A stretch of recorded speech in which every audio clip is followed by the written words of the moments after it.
नमस्कार दोस्तों, जय श्री राधे कृष्णा। आज हम आपके लिए तिलकुटी चौथ पर तिलकुटी व्रत की कथा लेकर आए हैं। कथा सुनने के बाद आप हमारे चैनल को सब्सक्राइब करें, बेल आइकन को प्रेस करें ताकि हमारी वीडियो की नोटिफिकेशन सबसे पहले आप तक पहुंचे। वीडियो को लाइक और शेयर जरूर करें। एक शहर में देवरानी जेठानी रहती थी। देवरानी गरीब थी और जेठानी अमीर थी। देवरानी गणेश जी की भगत थी। देवरानी का पति जंगल से लकड़ी काट कर बेचता था और अक्सर बीमार रहता था। देवरानी जेठानी के घर का सारा काम करती और बदले में जेठानी बचा हुआ खाना, पुराने कपड़े आदि उनको दे देती थी। इसी से देवरानी का परिवार चल रहा था। माघ महीने में देवरानी ने तिल चौथ का व्रत किया। 5 रुपए का तिल व गुड़ तिलकुटा बनाया। गुड़ लाकर तिलकुटा बनाया। पूजा करके तिल चौथ की कथा सुनी और तिलकुटा छिक्के में रख दिया और सोचा कि चांद उगने पर पहले तिलकुटा और उसके बाद ही कुछ खाएंगी। कथा सुनकर वह जेठानी के यहाँ काम करने चली गई। खाना बनाकर जेठानी के बच्चों से खाना खाने को कहा तो बच्चे बोले, माँ ने व्रत किया है और माँ भूखी है। जब माँ खाना खाएगी तभी हम भी खाना खाएंगे। जेठ जी को खाना खाने के लिए कहा तो जेठ जी बोले, मैं अकेला नहीं खाऊंगा, जब चांद निकलेगा तब सब खाएंगे, तभी मैं भी खाऊंगा। देवरानी ने कहा, मुझे तो घर जाना है, इसलिए मुझे खाना दे दो। जेठानी ने उसे कहा, अब तो किसी ने भी खाना तुम्हें कैसे दे दूं। तब सुबह सवेरे ही बचा हुआ खाना ले जाना। देवरानी उदास मन से घर चली गई। देवरानी के घर पर पति बच्चे सब आस लगाए बैठे थे कि आज तो त्योहार है, इसलिए कुछ पकवान आदि खाने को मिलेगा। परंतु जब बच्चों को पता चला कि आज तो रोटी भी नहीं मिलेगी तो बच्चे रोने लगे। उसके पति को भी बहुत गुस्सा आया। कहने लगा कि सारे दिन काम करके 2 रोटी भी नहीं ला सकती, काम क्यों करती हो। पति ने गुस्से में आकर पत्नी को कपड़े धोने के धोने से मारा। धोना हाथ से टूट गया तो पाटे से मारा। वह बेचारी गणेश जी को याद करती हुई रोते रोते पानी पीकर सो गई। उस दिन गणेश जी देवरानी के सपने में आए और कहने लगे, धोने मारी पाटे मारी, सो रही है या जाग रही है। वह बोली, कुछ सो रही हूँ, कुछ जाग रही हूँ। गणेश जी बोले, भूख लगी है, कुछ खाने को दो। देवरानी बोली, क्या दूं, मेरे घर में तो अन्न का एक दाना भी नहीं है। जेठानी बचा हुआ खाना देती थी, आज वो भी नहीं मिला। पूजा का बचा हुआ तिलकुटा छिक्के में पड़ा है, वही खा लो। गणेश जी ने तिलकुटा खाया और उसके बाद कहने लगे, धोने मारी पाटे मारी, निपटाई लगी है, कहाँ निपटे। वो बोली, ये पड़ा घर, जहाँ इच्छा हो वहाँ निपट लो। फिर गणेश जी बोले, अब कहाँ पोछूं। अब देवरानी को बहुत गुस्सा आया कि कब से तंग करे जा रहे हो। सो बोली, मेरे सर पर पोछो और कहाँ पोछोगे। सुबह जब देवरानी उठी तो यह देखकर हैरान रह गई कि पूरा घर हीरे मोती से जगमगा रहा है।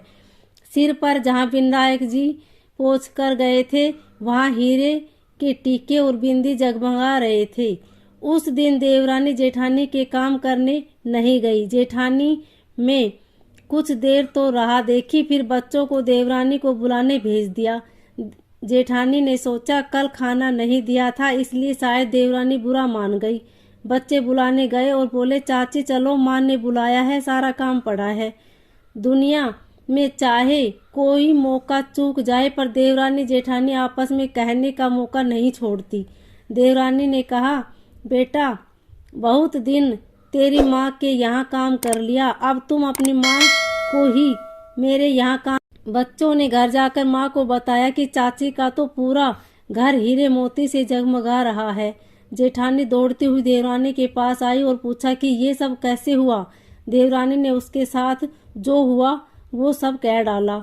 घर लौटकर जेठानी ने कुछ सोचा और अपने पति से कहने लगी, आप मुझे धोने और पाटे से मारो। उसका पति बोला कि भली मानस, मैंने तो कभी तुम पर हाथ नहीं उठाया, मैं तुम्हें धोने और पाटे से कैसे मार सकता हूँ।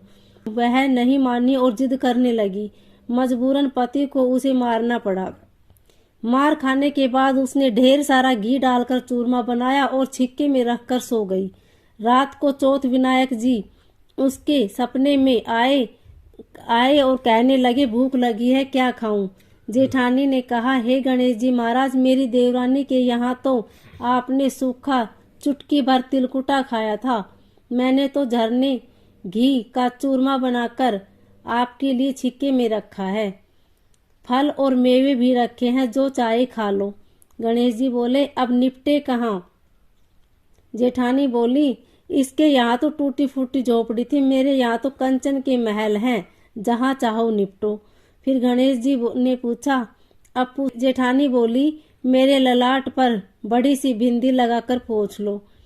धन की भूखी जेठानी सुबह बहुत जल्दी उठ गई। सोचा घर हीरे जवाहरात से भर चुका होगा, पर देखा तो पूरे घर में गंदगी फैली हुई थी, तेज बदबू आ रही थी।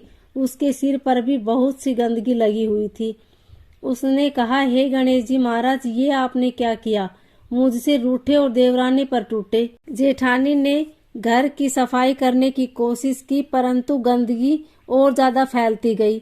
जेठानी के पति को मालूम चला तो वह भी बहुत गुस्सा हुआ और बोला, तेरे पास इतना सब कुछ था, फिर भी तेरा मन नहीं भरा।